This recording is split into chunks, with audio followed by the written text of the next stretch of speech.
It's Sunflower Showdown time. I'm going to tell you why I think Kansas actually can do it. They can actually end the streak of losing 16 straight to Kansas State.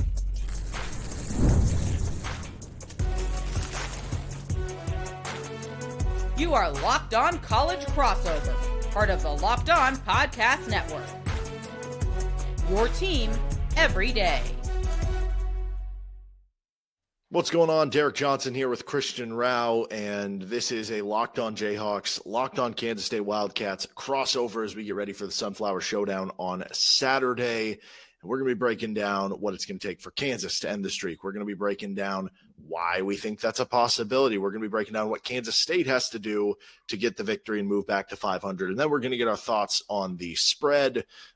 Kansas favored right now over at FanDuel. And hey, today's episode of the show is brought to you by FanDuel. Right now, new customers can bet just $5. And if your bet wins, you'll get $300 in bonus bets to use across the app. Download the app today with FanDuel. We'll also get into the injury report from Wednesday night. But it's one of those things where I'm a little worried about where I've gotten myself, because I have told myself all offseason, I've told myself really the weeks leading up to this game, and maybe even at the onset of this week, that I would never pick Kansas against Kansas State again at this point until I actually saw them win one of the games in the series, because it just happened so many times. And it's not just that like they haven't won the games. It's the Charlie Brown getting the football pulled from him before he kicks it with some of the ways they've lost these games, to where I just couldn't convince myself to do it. But now we're later in the week. I'm hyping myself up. I'm talking myself up. Am I crazy to think that this could be the year that Kansas actually ends the streak? No, not at all. Maybe you should have used the Pigpen reference, because I think this one's going to be an absolute mud bath. I think this one's going to be a really dirty game in the case of being so dang close. And I keep referring to the KU Cincinnati game as I think this one's going to be an absolute track meet, at least has the potential to do so. I don't by any means of the imagination think that this game is 100% in favor of Kansas State. And even FanDuel, like I said, we mentioned that, is in favor of Kansas. We'll talk about more of that in a minute, because I'm a little bit on the edge there. But look, I mean, this offseason, I have gone to multiple times and been in agreement with you, maybe more on the more Kansas State side, saying that I don't even think this should be seen as a rivalry, because in rivalries, there are teams that win and lose and go back and forth. And for the last 16 games, that hasn't been the case. But when you're going into this game this week and you're going into this Sunflower Showdown for the first time, it feels like, okay, this one actually matters just a little bit more. Kansas State hasn't had the best season. They already lost to one of their rivals to start the season in Iowa State. If they lose to both in what seems like a down season, a season that's obviously regressing, at the same exact time when Kansas is doing all of this other things to strengthen their program, not just be the basketball school that everybody likes to point them out to be, if you lose this one, I think the rivalry changes in a complete 180, and that is something that Kansas State just can't have. Yeah, and I think that from a Kansas perspective, like, you've built up this great in-state recruiting class in the class of 2026, and for so many years they've struggled comparatively to Kansas State with the in-state recruiting, and it feels like that's starting to shift. But my kind of question is that something that Kansas can capitalize on and do again in 2027 and 2028 if they don't win a game like this? Like, eventually you do have to start winning for the recruits as well. Yeah, I'm completely agree. Right now you have the momentum heading into this one. And I said this on my episode on Tuesday. I said before the final whistle blows, Kansas has all the momentum for this game. Although they've lost 16 in a row, they have all the momentum, because what the program has done, what they've done with adding all this money, what the recruiting classes look like. I mean, Kansas State has had one of the best recruiting classes in 2025. It's been one of the best ones they've had in the history of their program. Of course, bringing in Lincoln Cure. We all know who Lincoln Cure is.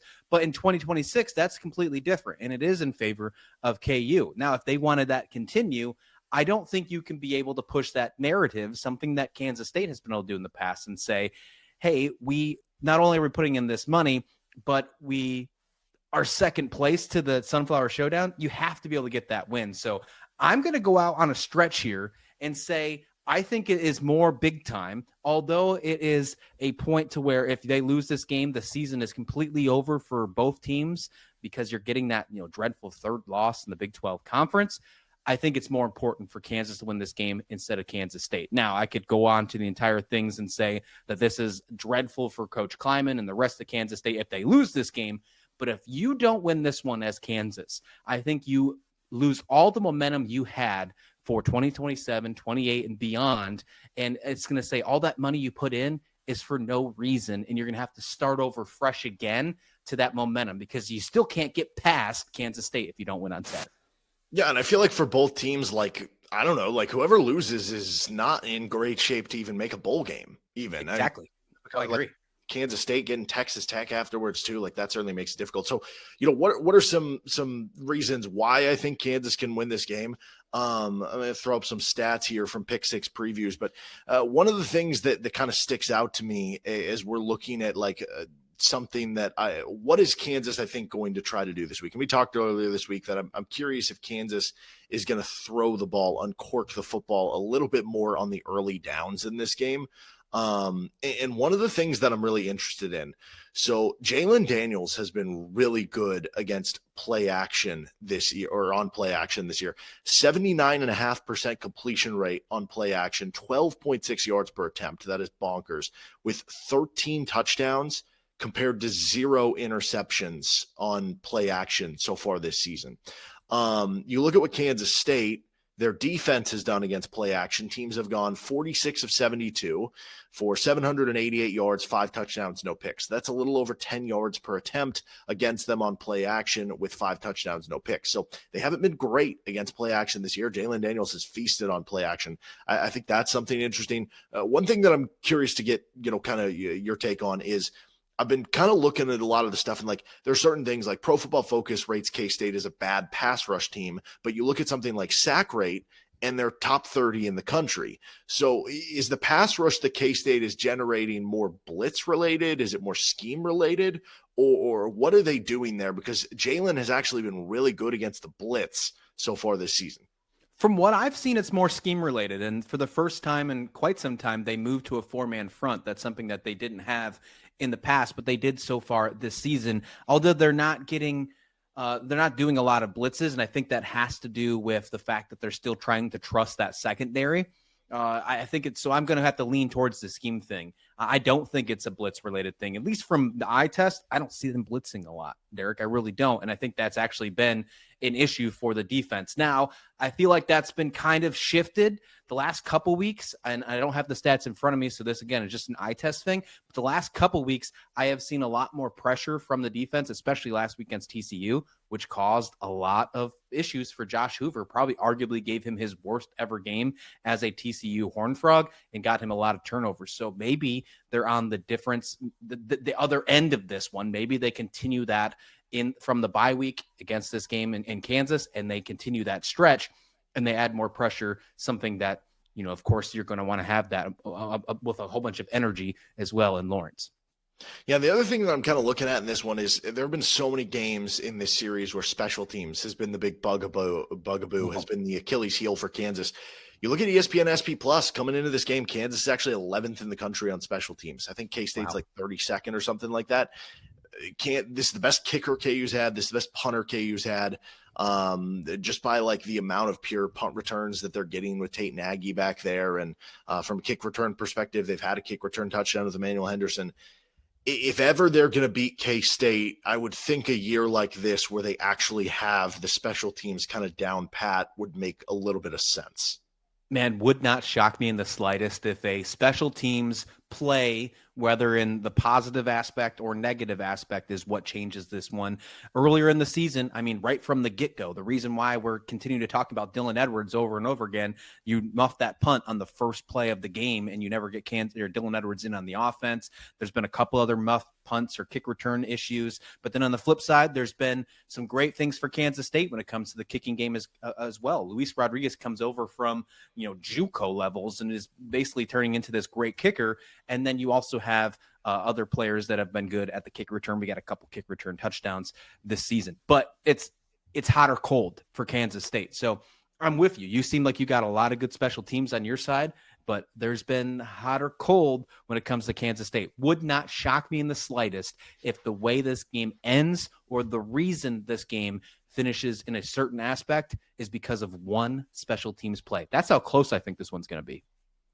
All right, let's get to how Kansas State needs to come out on top of this one. First, this episode of Locked On Jayhawks, Locked On Kansas State Crossover is brought to you by Quo. One of the tools that helps make a huge difference for business owners is Quo, formerly Open Phone. It's the same great business phone system you've heard us talk about here before on the show, just with a new name. And here's why it matters. Every missed call is money left on the table. When every customer conversation counts, you need a phone system that keeps you connected 24/7. Quo is the number one business phone system that streamlines customer communications. It works right through an app on your phone or your computer. So no more carrying two phones or relying on a landline. Their built-in AI agent is a game changer. It can answer after-hour calls, capture leads, and keep businesses moving even when you're off the clock. See why over 90,000 businesses trust Quo, formerly Open Phone. Get started free and get 20% off your first 6 months at quo.com/lockedoncollege. That's QUO.com/lockedoncollege. And if you've got existing numbers with another service, Quo will port them over at no extra charge. Quo, no missed calls, no missed customers. This episode's also brought to you by FanDuel Sportsbook. NFL season's here. Shoot, we're in October. Everything's here. NBA got going. NHL is going right now. We got college football going, obviously. College basketball is getting ready to start. You don't want to miss the action in October, just like you don't want to miss the action with FanDuel. Right now, new customers can bet just $5 and get $300 in bonus bets if you win. Pick a bet. Put down $5, and if it hits, you'll get $300 in bonus bets to use across the app. You can get Kansas, who is -2.5. You can get Kansas State, who's +2.5. Or if you want plus odds on the money line, K-State is going off around +130 right now. Over-unders at 56.5. So what are you waiting for? Visit FanDuel.com to download the FanDuel app today. FanDuel, the official sportsbook partner of the Locked On Podcast Network. Okay, Christian. So I guess real quick as we get into how Kansas State wins this game, we probably should mention in the injury report, kind of the big one there that we've talked about earlier this week is Dylan Edwards. He is officially listed as out. So this isn't even, kind of a questionable thing. Like he's just out of the game. And one of the things that I find very interesting there is the fact that K-State has been a very explosive run team. They've had a lot of runs stuffed. Kansas stuffs a lot of runs defensively, but Kansas also gives up a lot of explosive runs. K-State has a lot of explosive runs. Well, Dylan Edwards is the most explosive runner for K-State. So how do the Wildcats still win this game without a key player like Dylan Edwards? Yeah, if we would have played this game a month ago, I would think that we are in big trouble because of the missing of Dylan Edwards. That's how it felt like when the game against Arizona, the game against Army, all of those games that didn't have Dylan Edwards, and they were still trying to find an identity with that run game. For the record, I'm going to put that out here. I think we've seen the last of Dylan Edwards in a Kansas State uniform. I don't have any insider information, but he's only dressed for 4 games, and that's the magic number when it comes to redshirting, just the way that this season has been. I just don't see him coming back. That's just how I am. But again, I don't have any insider there, but might as well just throw that out there as a little thought bubble. I think the running game is huge, though. As I mentioned, if this was a month ago, I'd be nervous. But after watching them 2 weeks ago before the bye against TCU, Joe Jackson finally got it going. He got his first 100-yard game. It's a career high. The week before that, he got about 67 yards. They didn't give him the ball enough, though. Was still averaging like 6 yards per carry. I think he was finally getting going to the point to where you could actually start trusting that running game again. The offensive line has been dreadful when it comes to run blocking all season long. They've started to get better, especially last week against TCU. So I feel a lot more comfortable about the run game, something that I have had huge concerns with all season long. They've really struggled when it comes to, getting big plays, even with Dylan Edwards in there. There was really only one good game that Dylan Edwards had, and that was against UCF. Other than that, there's only been a few explosive run plays. Avery Johnson's had a few. Jace Brown had one for a touchdown against Arizona to open up the second half. He was in the backfield for like a little wildcat action, but they haven't used that since. But since then, there hasn't been a lot of energy with the running game until last week with Joe Jackson. So I think they got to continue that. If they can do that and at least establish some sort of confident run game to open up the play action, to open up some big threats down there for Avery Johnson to throw to Jace Brown, who eventually always seems to make at least one big play per game. I think that is huge for Kansas State winning the game. Yeah, and the flashing the stats on YouTube, you might have seen the offensive line run push for Kansas State ranking in the 90s. And it always is interesting, too. If you look at the explosive numbers on this website, the explosive numbers not as great for K-State, but if you look at game on paper, they're really good. So just kind of different ways, different people, different yardage of what you're counting as an explosive play rate, if you are curious on that. Now, the one thing that I think scares me the most, honestly, from a Kansas perspective, is are they going to be able to slow down Avery Johnson in terms of running the football? Like, I think Avery Johnson at this point is kind of I don't know. To me, I view him as a pedestrian passer. Like he's done a good job avoiding interceptions. The yard per attempt number is very low nationally. The completion percentage is very low nationally. But again, when you combine, doing a good job with the touchdown to interception ratio, when you combine the ability to run the football, and in a game like this, a rivalry, I could see him getting 15 to 20 carries, which to me makes him even more dangerous. That's something we've seen Kansas with struggle over the Lance Leipold years. That is a big worry for me that Avery Johnson's going to have like 100 yards rushing. Yeah, if you want to go on historical trends, if he gets 15 yards or 15 carries in this game, it's over for the Jayhawks, just based on historical trends. If he has 10 or more carries in a game since he started, they are 8-3. Kansas State is, but if he has more than 13, Kansas State has never lost. They're 3-0. So just put that in perspective. If you want to try and slow down this offense, you got to make sure Avery Johnson doesn't run the football at least less than 10 times to give yourself a good chance just based on historic trends. Now, obviously, that can play into whatever you want to, but it's just the numbers that we've seen so far. That has been a huge question mark for Kansas State all season long. He started off this season when they were not performing well, not running the football. I think that had a little bit to do with the fact that they had no Dylan Edwards. There was uncertainty with the offense. They didn't want to get him hurt as well and also be dealing with Dylan Edwards out. Now I don't think they have the time to even think about that or the excuse because they know Dylan Edwards is out for the foreseeable future and maybe for the rest of this season.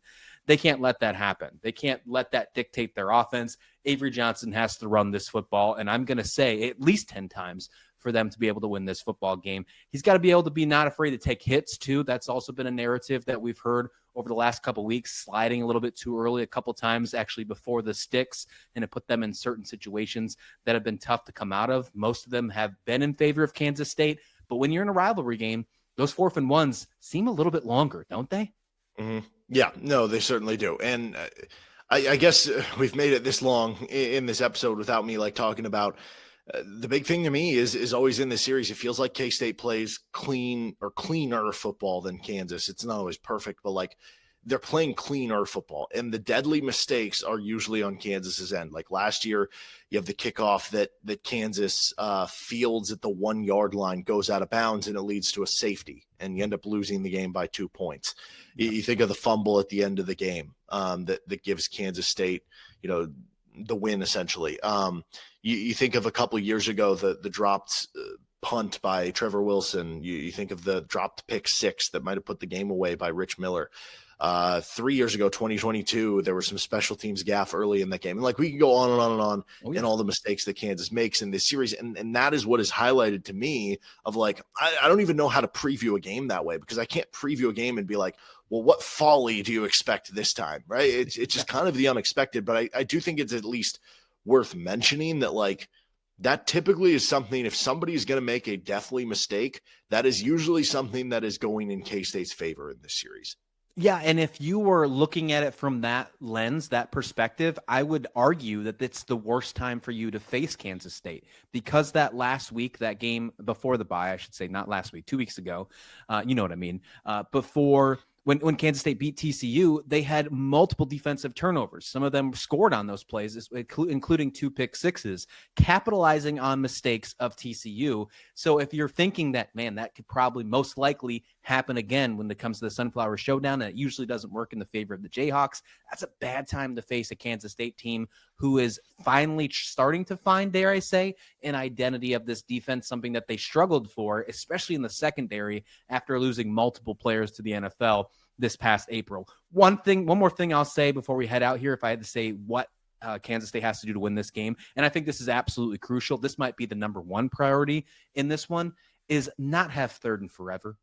I mean, the 3rd down play calling from Matt Wells has been atrocious this year. And a lot of it has to be the fact because it's 3rd and 5 or 3rd and beyond 5, and they're making play calls that are before the sticks. They're throwing the football that's only 4 yards, and they're not making that first down play. They're not giving themselves a chance to make that happen. And that hasn't been corrected at all in any of these games so far this season.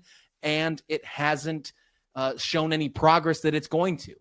This is going to be the second bye week for Kansas State, and I don't know if that has been fixed. So if Kansas gets Kansas State in a 3rd and long situation, you could probably expect a punt. You could probably expect that turnover on downs, or you could probably expect them to maybe go to the field goal because they've been horrendous when it comes to 3rd down and long conversions.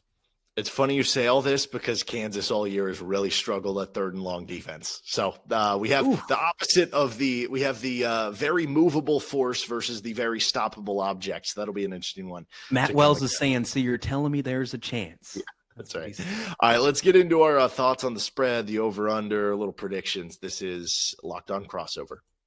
And today's episode of the show is brought to you by Mazda. Mazda crafts cars for those who do more than simply move. From footwork to breathwork, athletes sweat all the details. Mazda brings this same intention to how we craft every model. You can make everyday drives feel like anything but, from smooth handling to intuitive controls.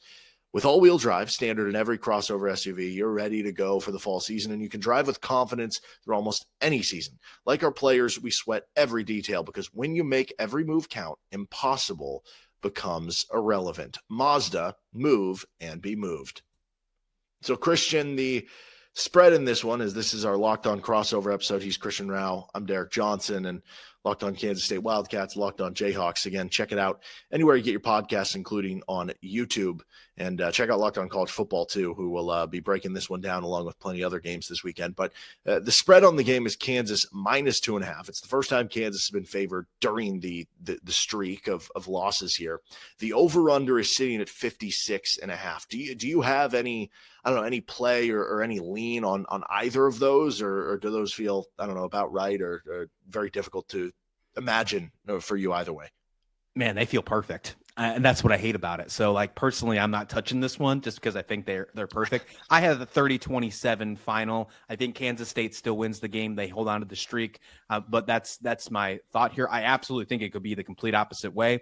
As we were talking about a special teams play, 30-27, a special teams play definitely comes in here. But that's a 2.5-point favorite for Kansas State. So obviously I would take Kansas State at the money line if I was going to play this one. I'm not. And that's right at the 57 points, and it's 56.5. So I think it's perfect personally, which is a really tough line to play. Vegas knows what they're talking about this week.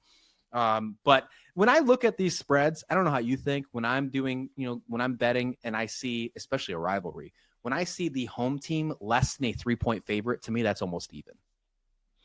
Yeah, and I would almost I think the play is if you are going to take Kansas State in this one, I would almost rather take the money line than plus the 2.5, honestly. I think that's kind of the play if you want to do it. I am going to do the unthinkable. I said, all offseason, I said all beginning of the season, I'm not going to pick KU to beat K-State. I don't care. I'm going to do it right now. I'm picking KU to win this game. Now, Kansas has scored exactly 27 points in each of the last 3 meetings with Kansas State. I think they got to cross 30 if they want to win this game. In fact, you had it at 30-27. That was your prediction, right? Yep. So I think they need to cross 30. I actually could see this being a game that both teams are in the 30s because I think there have been some mistakes by the KU defense just with lining things up and with how they approach certain run games. And sometimes it's even basic runs that they're just crossed up, like the D-line's doing one thing, the linebackers are doing another thing. And I could see K-State scoring some points. I think Kansas is going to have an opportunity to score points too in terms of I think they're going to be able to hit some explosives on K-State on that end because they give up some fair amount this season. I think it was 4th percentile nationally in explosive play rate defense. So I think I'm going to go with Kansas 34-31 as the final score. So I would honestly the one I would be more comfortable betting would actually be the over among either of those two because I feel silly picking KU because it's probably going to be egg on my face at the end of this again, but I don't care. I've hyped myself up into doing it, and that's a fun thing. I will say, one little tidbit here, Leshaun Williams is questionable coming into the game. Certainly a good thing Daniel Highshaw is back for KU to have another running back in there. We'll see what ends up happening there. But, Christian, where can everybody find your work and get ready from the Kansas State side of things for the Sunflower Showdown on Saturday? It's going to be wild. And if you have to get egg on your face, at least you know that what it feels like, because it'll be the 17th straight time, right? No, I'm just kidding. I think this is going to be a really good make it game. any better. It doesn't make it any better. I have the utmost respect. This probably doesn't sound good for being a rival, but I have the utmost respect for Kansas fans. And I think this is going to be a really good game. And I'm excited for this one. And I'm excited for us to do crossovers when basketball season starts too. I know that we're just in that media day phase right now. So that'll be a lot of fun. But yeah, you can find us on Locked On Kansas State, anywhere you listen to podcast, audio, YouTube, you name it. And you can find me on Twitter X at Christian S. Rauh. Yeah, real quick, two big quotes that were circulating this week. One comes from Desmond Purnell, Kansas State linebacker. Yeah. We've got better guys. I feel like we're going to go out there and dominate. There was that quote. The other quote that has been circulating from a Kansas State perspective, Jerome Tang said that they have the best, the best point guard, the best athlete, and the best shooter in the country. Which of those two quotes do you think is more realistic? Well, I'll tell you what, I just had an episode on this last night about Jerome Tangs. I don't know why he does this with the hype. I mean, come on. We haven't made the tournament in a couple of years. I love it. I love the energy. But, man, if I had to go right now, pick one of them, I do like this new roster with Kansas State's basketball. So I'm believing in the hype. I don't know if I'm going that far as Jerome Tang, but I'm believing in that. But I don't know. I think Purnell needs to be sit down in the office and say, why are you giving them bait right now? We don't need to do that. So, but overall, I'm really excited for this game, and I'm excited for this basketball season as well.